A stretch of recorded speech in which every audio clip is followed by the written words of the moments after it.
What is up, guys? Jarv here, back today, jumping into Destiny 2. Today's Friday, which means our friendly neighborhood trash collector XUR is back. As you can see, we are in the tower this week. You'll find him over in the hangar on the north side of the map. With that being said, though, let's have a look and see what goodies he's got for us this week. Okay, nice. Alright, we'll start with the exotic Engram, so we should know how this one works. So if you're still filling out your collection and have any missing exotics, be sure to come collect this to complete your collection, as that will guarantee a piece of a missing gear for you. If you have a full collection though, and you're mid-maxing any of your builds, then this can provide a random piece of exotic armor for you. So we'll collect that before the end of the video just to see what I get this week. Quick skim then, so we have the Prospector as the exotic weapon of the week. We got the Bombardiers for the Hunter, Doomfang Pauldrons for the Titan, and the Crown of Tempest for the Warlock. Any consumables can be found here if you're still working on those if you're new to Destiny, and invitations to the 9 if you haven't completed those can be found at the bottom. Cool, so a bit more detail in. So the Prospector, so if you haven't got Amazon or Twitch Prime and haven't been able to collect that as a Twitch reward, you can actually get this from XUR this week. So excavation is the intrinsic trait. So by holding fire to grenades, releasing will detonate all live grenades simultaneously, and grenades stick to their surfaces and set targets on fire.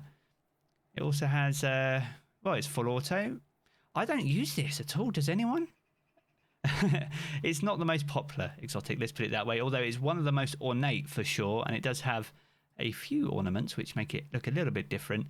It's one of the OG exotics introduced with Destiny 2. It's very much a collection piece in my opinion, but let me know your thoughts in the comment section below as well. But as I said, if you don't have Twitch or Amazon Prime and haven't collected it as part of that bundle, then be sure to come grab it from XUR this week.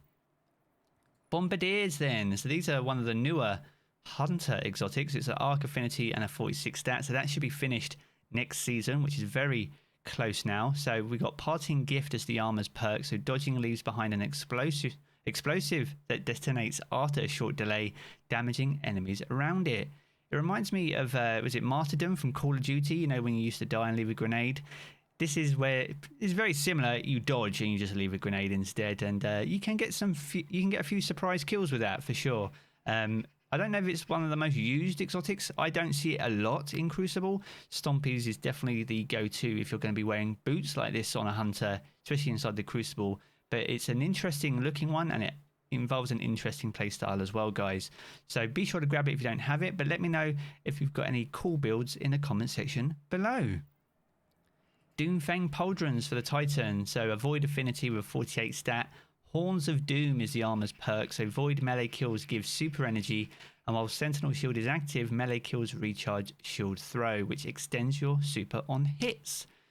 This is one of the strongest exotics, especially for a void class. I used to use this quite a lot outside the Helm of Saint 14, so it's one of my personal favorites in that regard.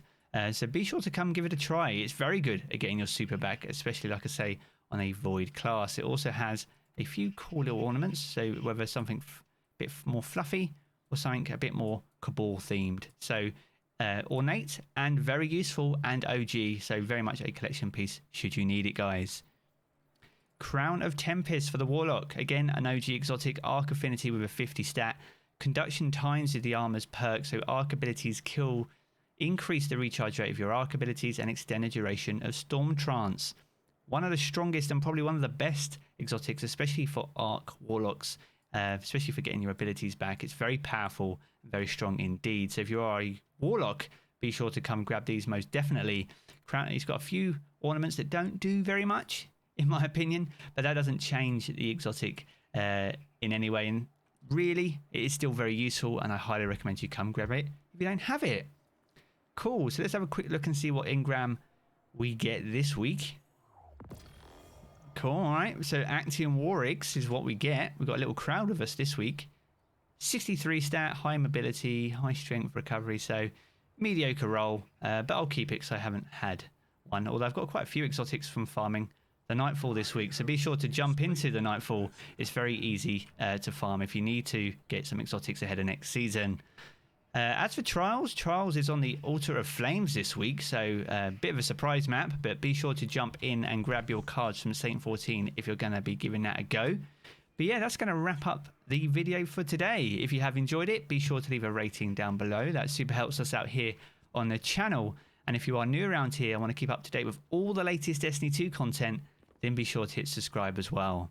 I'm going to jump back into the game as always, guys, but I will catch you all again very soon.